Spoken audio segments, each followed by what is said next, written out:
তো এক ছাদের নিচে থাকলে অনেক কিছুই হবে। স্বামীও মানুষ, বউও মানুষ। স্বামীও আল্লাহর বান্দা, বউ আল্লাহর বান্দা। স্বামীরও মন আছে, বউরের মন আছে। স্বামীরও ভালো লাগা খারাপ লাগা আছে, বউয়েরও তো ভালো লাগা খারাপ লাগা আছে। তো কখনো যদি দেখেন কারো মন মেজাজ একটু অন্যরকম হয়েছে, কখনো যদি দেখেন ভালো কথাও রেগে যাচ্ছে, আপনি স্বামী হয়ে চুপ থাকবেন, আপনি স্ত্রী হয়ে চুপ থাকবেন। কোন চিন্তায় চুপ থাকবেন? আপনি মাথা থেকে ফেলে দেন এটা আমার বউ, আপনি মাথা থেকে ফেলে দেন এটা আমার স্বামী। কারণ মাথায় যখন স্বামী বউ বসে যায় তখন একটু মাঝে মধ্যে ইগুতে গিয়ে আঘাত লাগে। হ্যাঁ, আমার বউ হয়ে কিভাবে আমাকে এমন করে কথা বলছে, আমার স্বামী হয়ে কিভাবে আমাকে আঘাত করে কথা বলছে। আল্লাহর ওয়াস্তে বলছি, একটা দিন, একটা মাস অন্তত ট্রাই করেন, স্বামী স্ত্রী শব্দটাই বাদ দেন। স্বামী বলবে এটা আমার আল্লাহর বান্দা, স্ত্রী বলবে এটা আমার আল্লাহর বান্দা।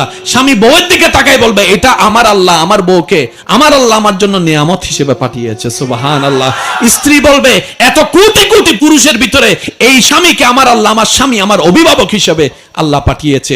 স্বামী মায়া দিতে থাকবে, স্ত্রী সম্মান দিতে থাকবে। শয়তানও ওখানে জয় হতে পারবে না। আল্লাহর রহমত সেখানে জয় আসবেই আসবে, রহমতের জয় আসবে, সুন্দরের জয় আসবে। সুবহানাল্লাহ।